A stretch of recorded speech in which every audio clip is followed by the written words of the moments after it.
विचार पढ़ा था। शब्द विचार में 4 प्रकार के शब्द होते हैं। उत्पत्ति के आधार पर, रचना के आधार पर, प्रयोग और अर्थ के आधार पर। अब हम उसी में से जो अर्थ के आधार पर है उसके भी प्रकार होते हैं, उनको समझेंगे। अर्थ के आधार पर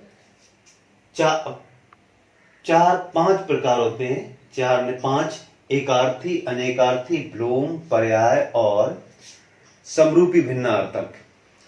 एकार्थी जो एक अर्थ वैसे शब्द जो एक ही अर्थ देते हैं एकार्थी। ऐसे शब्द जो एक से ज्यादा अर्थ देते हैं अनेकार्थी। विलोम जो अपने से विपरीत अर्थ देते हैं, जिनके विपरीत अर्थक होते हैं, वो विलोम। पर्यायवाची एक ही अर्थ के लिए कई शब्दों का प्रयोग हो, समानार्थी होते हैं, वो सभी पर्याय। लेकिन पर्यायवाची में फिर भी कुछ बहुत बुनियादी अंतर फिर भी होता है। और समरूपी भिन्नार्थक जो देखने में और एक जैसे लगते हैं, लेकिन उसका वर्तनी और अर्थ अलग अलग होता है। समरूपी होते हैं लेकिन अर्थ अलग अलग होते हैं। एकार्थी में जैसे व्यक्तिवाचक संज्ञा है, जितनी भी व्यक्तिवाचक संज्ञा है ज्यादातर वो एकार्थी होती है। मतलब क्योंकि वो व्यक्ति में व्यक्ति विशेष का नाम होता है, उसका एक ही अर्थ निकलता है। तो जैसे मनुष्य में राधा, मोहन, श्याम, उसी तरह देश भारत, पाकिस्तान, जापान, श्रीलंका, अमेरिका, और नगर दिल्ली, मुंबई, कलकत्ता, बरेली। पहाड़ में हिमालय और भी बहुत सारी चीज, हिमालय पहाड़ जो नाम है व्यक्तिवाचक। नदियां गंगा, यमुना, सरस्वती, नदियों के नाम। और भाषाएं हिंदी, उर्दू, संस्कृत, अंग्रेजी।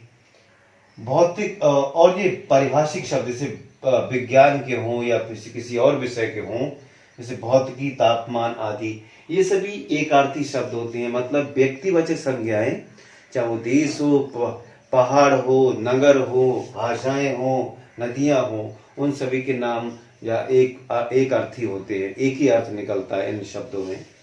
अनेकार्थी ऐसे शब्द जिससे एक से ज्यादा अर्थ निकलता है, वो अनेकार्थी। जैसे अरुण, लाल को भी कहते हैं और सूर्य को भी अरुण कहते हैं। अंक, भाग को भी कहते हैं, गोद भी अंक कहते हैं। अज, ब्रह्मा को भी कहते हैं, बकरा को भी कहते हैं। काल, मृत्यु भी है, समय को भी कहते हैं। कनक, सोना, उस कनक का अर्थ सोना भी है, धतूरा भी है। और भी अर्थ है, मैंने दो अर्थ यहाँ पर लिखे हैं। क्रू, शिक्षक और श्रेष्ठ, 2 अर्थ और भी है इसके अर्थ। घन, बादल, हथौड़ा, जड़, मूल, और मूर्ख को भी जड़ कहते हैं।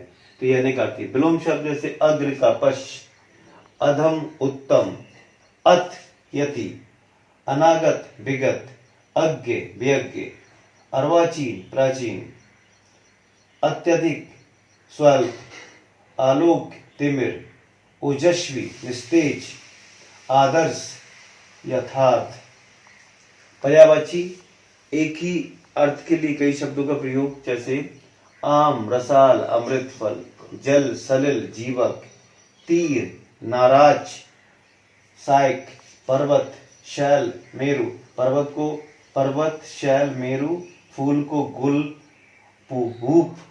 मेघ को जीमूत, घन, मेघ, बादल, इसको कहते हैं। सिखी, कलापी कहा जाता है किसको? मोर को।